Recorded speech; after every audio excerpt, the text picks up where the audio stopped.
نیت کرتا ہوں نماز جنازہ فرض کفایہ 7 4 تکبیروں کے، ثنا واسطے اللہ تعالیٰ کے، درود واسطے نبی کریم صلی اللہ علیہ وسلم کے، دعا واسطے حاضر میت کے، پیچھے اس امام کے، اللہ اکبر،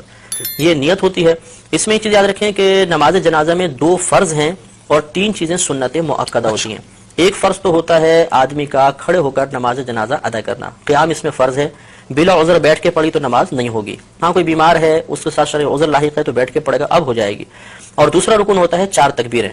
جنازے کی 4 تکبیریں فرض ہیں، اور 3 چیزیں اس میں سنت مؤکدہ ہیں، ثنا پڑھنا، درود پاک پڑھنا اور میت کے لیے دعا پڑھنا، یہ 3 سنت مؤکدہ ہیں۔ اور سنت مؤکدہ کا ترک کرنا 1-2 بار کیا تو برا ہے، اور اگر عادت ہی بنا لیں تو انسان گناہگار ہوگا۔ اس سے معلوم ہوا کہ اگر ہم جنازے کے کم از کم 2 فرض پورے کر لیں گے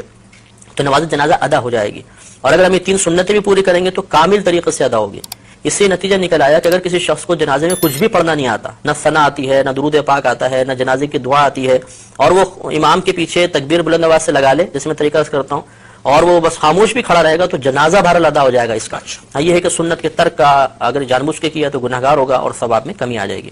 اب اس کا طریقہ یہ ہوتا ہے کہ مستحب یہ ہے کہ امام صاحب نماز شروع ہونے سے پہلے سب کی طرف متوجہ ہو کے ان کو نیت کا طریقہ بتا دیں، یہ افضل ہے۔ اس کے بعد امام صاحب تکبیر لگائیں گے، ہم نیت کر کے تیار ہوں گے، اللہ اکبر کہہ کر ہاتھ کو باندھیں گے۔ یہ مسئلہ یاد رکھنا بہت ضروری ہے کہ جہاں شریعت نے فرمایا کہ کہو یا پڑھو، اس کا مطلب یہ ہوتا ہے کہ اتنی آواز سے کہو یا اتنی آواز سے پڑھو کہ تمہارے اپنے کان تمہاری آواز کو سن لیں۔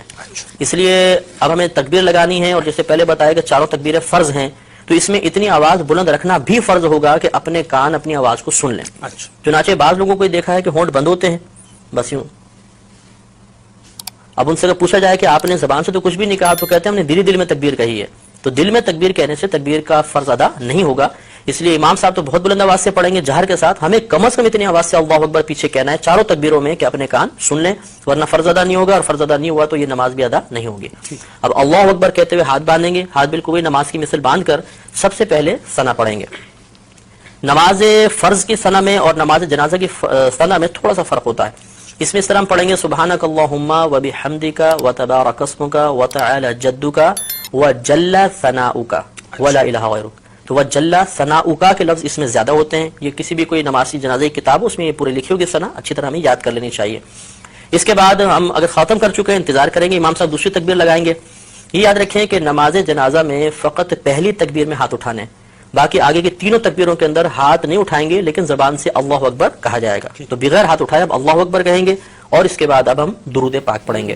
اس میں وہی درود پاک پڑھنا افضل ہے جو ہم عام نمازوں میں پڑھتے ہیں، یعنی درود ابراہیمی، لیکن اگر کسی کو یاد نہ ہو تو کوئی بھی درود پاک پڑھ لیں، بلکہ یاد ہو اس کے باوجود دوسرا درود پاک پڑھیں گے تب بھی نماز ہو جائے گی، اور افضل یہ تھا کہ درود ابراہیمی پڑھا جاتا۔ اس کو پڑھنے کے بعد اب تیسری تکبیر لگے گی، ہاتھ نہیں اٹھائیں گے لیکن زبان سے اللہ اکبر کہیں گے، اور اس کے بعد اب میت کے لیے دعا کریں گے۔